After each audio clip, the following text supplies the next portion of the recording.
বিসমিল্লাহির রহমানির রহিম। প্রিয় সাংবাদিক বন্ধুগণ, আসসালামু আলাইকুম। আমরা আজকে জাতির অনেক প্রতীক্ষিত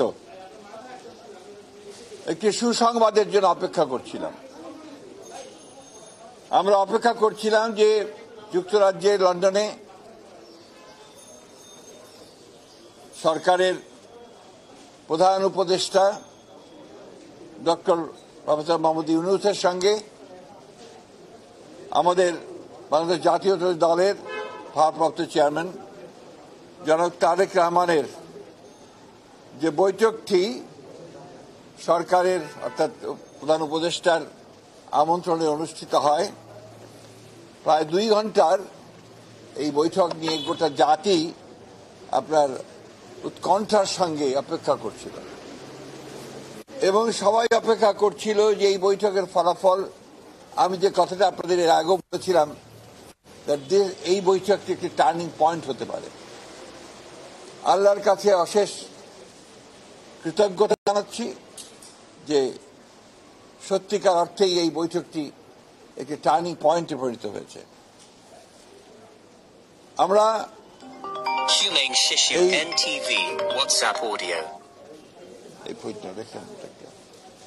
আমরা লক্ষ্য করলাম যে বৈঠকটির পরেই একটা যৌথ আপনার প্রেস রিলিজ দেওয়া হয়েছে, ইশতেহার বলবো, একটা যৌথ ঘোষণা দেওয়া হয়েছে।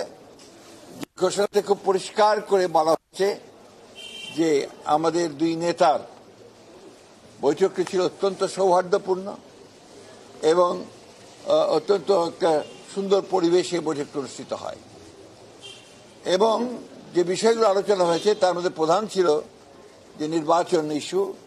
সেই নির্বাচন ইস্যুতে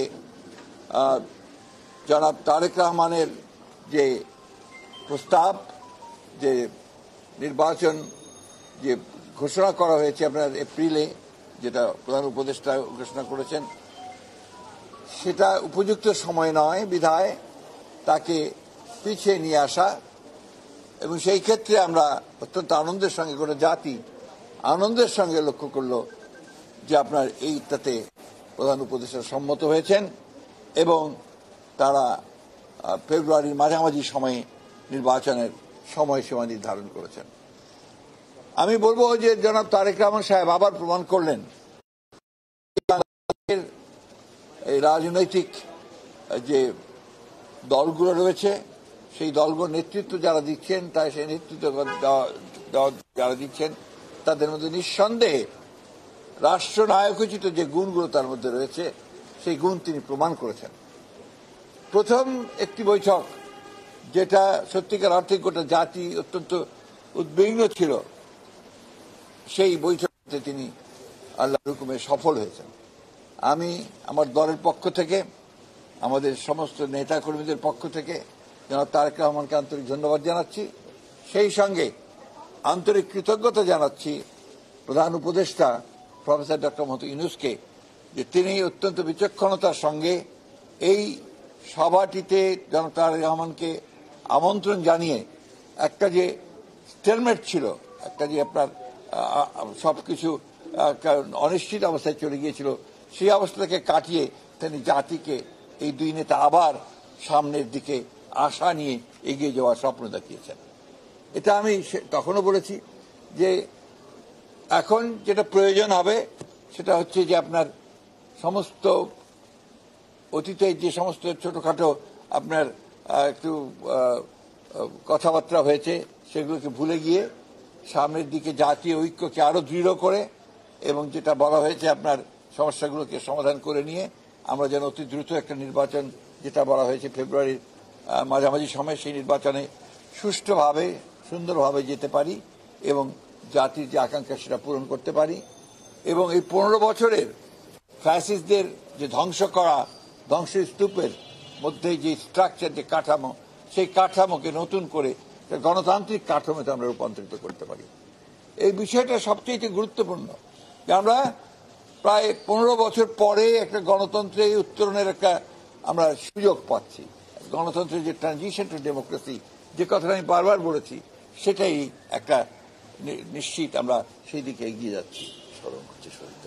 আমি এই সঙ্গে আজকে সত্যিকার অর্থে বলতে কি সবচেয়ে বেশি স্মরণ করতে হয় আমাদের সেই সমস্ত শহীদদেরকে যারা জুলাই আগস্ট মাসে তারা অধিকার আদায়ের জন্য তারা তাদের প্রাণ দিয়েছেন, প্রাণ দিয়ে সেই পরিবর্তন ঘটিয়েছেন, ফ্যাসিস্টকে পরাজিত করে তাকে পালিয়ে যেতে বাধ্য করেছেন এবং বাংলাদেশের মানুষের জন্য একটা নতুন সম্ভাবনার সৃষ্টি করেছেন। চতুর্দিকে একটা অনিশ্চয়তা ছিল এবং অনেকে অনেক কথা বলছিলেন বিভিন্নভাবে। আজকে এই দুই নেতা প্রমাণ করলেন যে বাংলাদেশের মানুষ এখনো প্রয়োজনের সময় ঐক্যবদ্ধ হতে পারে, নেতারা নেতৃত্ব দিতে পারেন এবং সেই হিসাবেই বাংলাদেশের মানুষ সামনের দিকে এগিয়ে যাবে। আমি যে কথাটা আবার আমি বলতে চাই যে আমার সঙ্গে মিটিং শেষ হওয়ার সঙ্গে সঙ্গেই আমাদের নেতা জনাব তারেক রহমান সাহেবের সঙ্গে টেলিফোনে কথা হয়েছে। তিনি এই 15 বছরে যারা গণতন্ত্রের জন্য সংগ্রাম করেছে, লড়াই করেছে, বুকে রক্ত দিয়েছে, জুলাই আগস্টে যারা বুকে রক্ত দিয়েছে, তাদের সকলকে, শহীদদেরকে তিনি শ্রদ্ধা জানিয়েছেন, তাদের আত্মার মাগফিরাত কামনা করেছেন এবং দেশের জনগণকে এই 15 বছর ধরে গণতন্ত্রের সংগ্রামের জন্য যে লড়াই তারা করেছে সেই লড়াইয়ের জন্য তিনি তাদেরকে আন্তরিকভাবে কৃতজ্ঞতা এবং ধন্যবাদ জানিয়েছেন। অভিনন্দন গণতন্ত্রের মাতা। সবচেয়ে আমাদের অভিনন্দন তিনি জানিয়েছেন আমাদের নেতা কর্মী যারা এই দীর্ঘ 15 বছর ধরে আপনার লড়াই করেছে, সংগ্রাম করেছে, নির্যাতন সহ্য করেছে, প্রাণ দিয়েছে বিএনপির, তাদেরকেও তিনি আন্তরিকভাবে ধন্যবাদ শুভেচ্ছা জানিয়েছেন। একই সঙ্গে তিনি অত্যন্ত বিনয়ের সঙ্গে, শ্রদ্ধার সঙ্গে তিনি তার মাতা এবং আমাদের গণতন্ত্রের মাতা, আমাদের দলের চেয়ারপারসন দেশনেত্রী বেগম খালেদা জিয়াকে তার কৃতজ্ঞতা জানিয়েছেন, শ্রদ্ধা জানিয়েছেন যে তাকে সঠিকভাবে তিনি দিক নির্দেশনা দিয়েছেন, আমি আপনাদেরকে, আমাদের সাংবাদিক ভাইকে আন্তরিকভাবে ধন্যবাদ কৃতজ্ঞতা জানাচ্ছি যে আপনারা এই বছরগুলোতে, বিগত বছরগুলোতে যেভাবে কষ্ট করেছেন, রোদে পুড়ে জীবনের ঝুঁকি নিয়ে সমস্ত কাভার করেছেন গণতন্ত্রকে উত্তরণের জন্য, আমাদের সামনে সেই সম্ভাবনার দ্বার আবার উন্মোচিত হতে চলেছে। আসুন আমরা আবার সবাই মিলে এই সম্ভাবনাকে সামনের দিকে এগিয়ে নিয়ে যাই। জনগণের আকাঙ্ক্ষা যে গণতন্ত্র প্রতিষ্ঠা করা, সেই গণতন্ত্রকে আমরা প্রতিষ্ঠা করার জন্য সামনের দিকে এগিয়ে যাই। একটি কথা আমাদের সবসময় মনে রাখতে হবে যে গণতন্ত্র কিন্তু একটা দিনের ব্যাপার নয়, গণতন্ত্র হচ্ছে একটা চর্চার বিষয়, এটা একটা কালচার, সেই কালচারটা আমাদের মধ্যে গড়ে তুলতে হবে। সারাক্ষণ একে অপরকে বকাবকি, গালিগালাজ, আপনার সোশ্যাল মিডিয়াতে বকাবকি, অমুকখানে বকাবকি না করে আসুন আমরা সবাই একসাথে একযোগে জাতীয় ঐক্য সৃষ্টি করে আমরা দেশকে পুনর্গঠনের জন্য, নতুন বাংলাদেশ গঠন করবার জন্য এগিয়ে যাই। আমাদের শহীদ প্রেসিডেন্ট জিয়া রহমানের স্বপ্ন, আমাদের নেত্রী দেশনেত্রী এবং খালেদা জিয়ার স্বপ্ন, আমাদের নেতা তারেক রহমানের স্বপ্নকে বাস্তবায়িত করার জন্য, আর আমাদের যে সমস্ত শহীদরা প্রাণ দিয়েছেন তাদের স্বপ্নকে বাস্তবায়িত করার জন্য।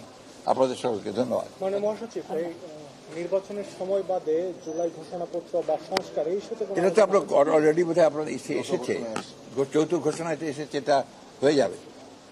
এইসব আপনি বলছেন যে নির্বাচন ফেব্রুয়ারির মাঝামাঝি হওয়ার জন্য সর্বসম্মত, এটা কি আসলে বিএনপি এবং প্রধান উপদেষ্টা যে বৈঠক হয়েছে সেই বৈঠক কিছু সর্বোচ্চ সিদ্ধান্ত? হ্যাঁ অবশ্যই, এতক্ষণ কি শুনলেন, ইশতেহারই আছে এবং যেটা ঘোষণা দিয়েছেন কিন্তু আপনার সরকারের উপদেষ্টা একজন ডক্টর খলিল, এরা যৌথ ঘোষণা হয়েছে। Thank you very much. যেহেতু নির্বাচনী ডামাডোল বেরিয়ে গেছে বলা যায়, ইলেকশন কমিশনের আমি বুঝিনি আপনার প্রশ্ন। আজকে এই মুহূর্তে আর অন্য কোনো প্রশ্ন দরকার নাই, নির্বাচন কমিশন টমিশন সব ঠিকঠাক মতো চলবে। ধন্যবাদ। ফোন কাজ সারে